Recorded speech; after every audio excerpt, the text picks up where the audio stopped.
Welcome to the deep dive. Today we're getting into something, well, really vital for anyone trying to perform at their best consistently.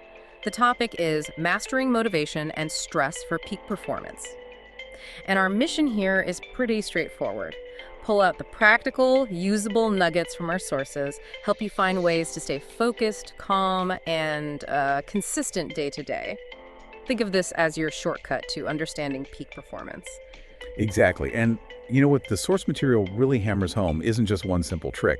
It's more like a model, suggesting that managing motivation and stress effectively. Right. It fundamentally comes down to creating a kind of dynamic balance. It's not just about feeling good, it's actually about optimizing how you function internally. Okay, right, balance. Let's unpack that a bit. Starting with motivation, maybe. Our sources mention some specific strategies here, things like setting clear goals, taking regular breaks, and celebrating small wins. Now, on the surface, that sounds, well, pretty familiar, doesn't it? Like common sense. But what's the mechanism? What makes these simple actions so powerful for keeping inspiration going, according to our source? Yeah, that's a great question. What's fascinating here is how these actions tap directly into our neurochemistry. Let's take celebrating small wins. The source argues this isn't just, a pat on the back for morale. It's actually a crucial way to calibrate your dopamine levels. That's the term they use, dopamine calibration. So by consciously acknowledging progress, even small steps, you're basically resetting your brain's reward pathways. You get these consistent micro rewards.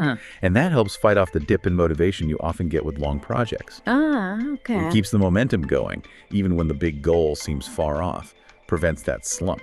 So it's explaining the why behind the what. That dopamine calibration idea is interesting. Okay, so that covers building motivation, but what about the other side? Stress. It's inevitable, right?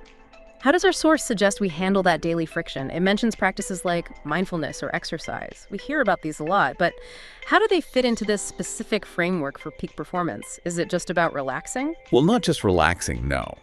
If we connect this to the bigger performance picture, these are actually direct interventions, both physiologically and cognitively.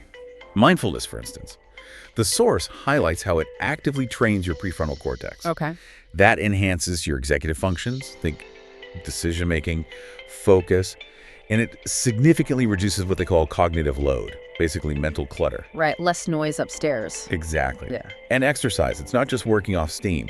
It's a direct hit on stress hormones like cortisol.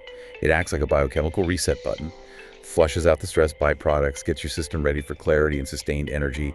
It's about building resilience, really, right down to the cellular level. That definitely reframes them. Not just nice to haves, but proactive performance tools. And then the source adds some broader advice. Stay organized and avoid burnout by knowing your limits. What does that really mean for, your overall productivity and your well-being too? It means thinking holistically about your energy economy, as the source puts it. It emphasizes that knowing your limits, understanding where they are, is just as crucial as setting those ambitious goals. So not just pushing harder all the time. Precisely. Yeah. It's not just about preventing exhaustion, though that's part of it.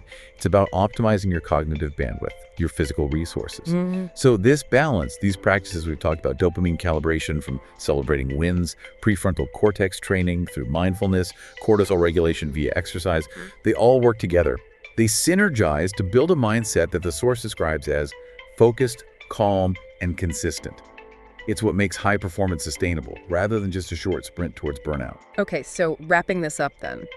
This deep dive really points towards mastering motivation and stress as finding, a sophisticated balance. It's built on these practical steps, which are actually quite smart neurochemically. Things like setting clear goals, celebrating those small wins to keep motivation up, and using mindfulness and exercise not just to relax, but to actively reduce stress and sharpen focus, and crucially, staying organized and really understanding your own limits. That seems key for making performance last. Absolutely. And that leaves us with a final thought, something for you to maybe reflect on. In your own efforts to achieve peak performance, how often do you actually prioritize understanding and respecting your limits? Just as much as you prioritize pushing them.